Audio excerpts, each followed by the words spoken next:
yamvuga. Yamvuga. Ono mulungi ngata. Agenda tutta. Mulungi ngata mite kisumuzo kite. Kisumuzo kyamuto kutuza. Ono mulungi ngata mbyaba mulungi.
Yamvuga.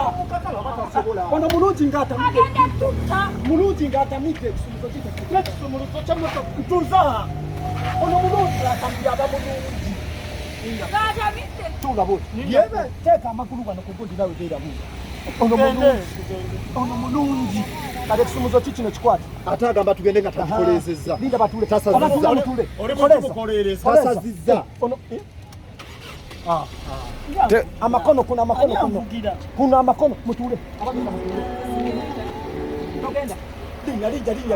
Onatambula wo. Linda nawe tomaliza. Nawe. Jingira tomaliza wene. Anda sigala. Linda ko. Jingira. Nena pale. Togenda. Basi nindazi. Gala.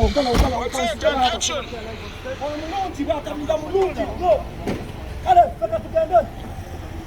Simule chuma. Mutude kati. Mutude. Teka mudrive. Naja mwali. Kati.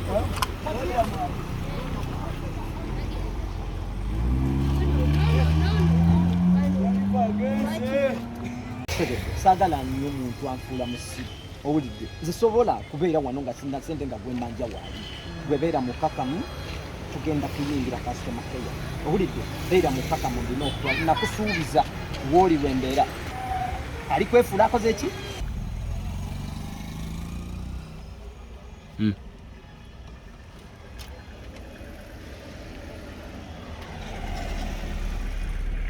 naye tugende omanyi bw'alaba amubanja yeefuula atamidde.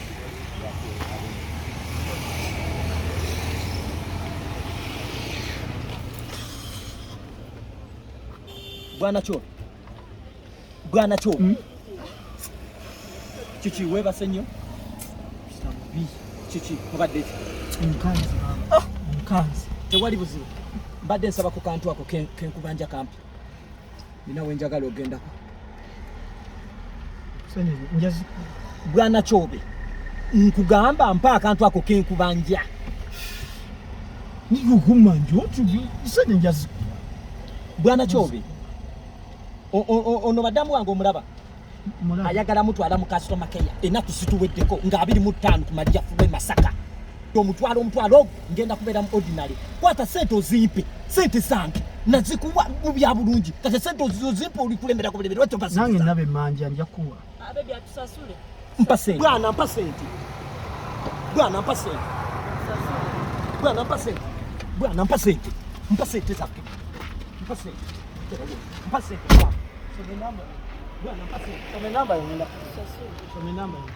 kati olwalwa twagala ebyempaka manyi bana batami 075 075 28 inda yeyo teka ko sente zange wendi gwano teka ko sente zange teka ko sente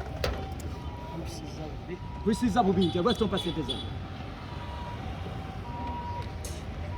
tovaawo nga tataddeko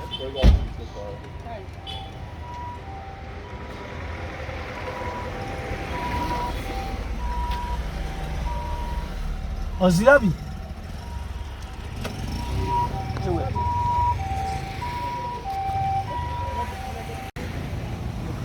You called Hannah?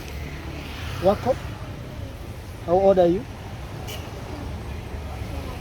Do you know me? Who I am? Oh, thank you for having me. Okay, bye. Customer care live on stage.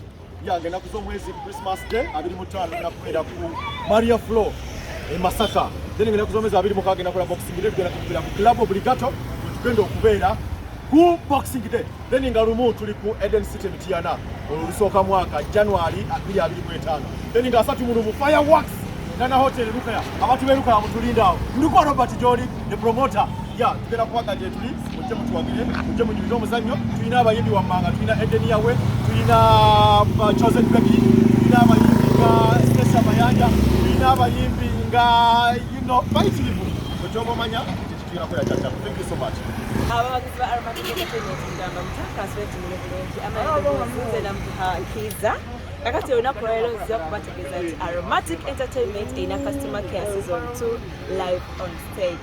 So darling abe Masaka nga 25 tujja nga 26 tuli wano mu town ku New Obligato nga 3 tuli kunana hotel Lukaya Bengalumu tugende emiti ya naku Eden City okuyingira kyammeka kya mutwalo VIP mitwalo 2 tulina abayimbi tulina omusajja oli eyayimba mukayimbe kali zijukira bingi omukwano nga gwava wala netubeera okitegede kino tukigale ekyo nono omukyala eyayimba nasigaza kuuma figanza sina gawala walizika station mayanja hajati okitegera naye agenda bali then Chosen Baby nso mama yankuza tebakuza twesangeyo mulabe kimera nina kyendala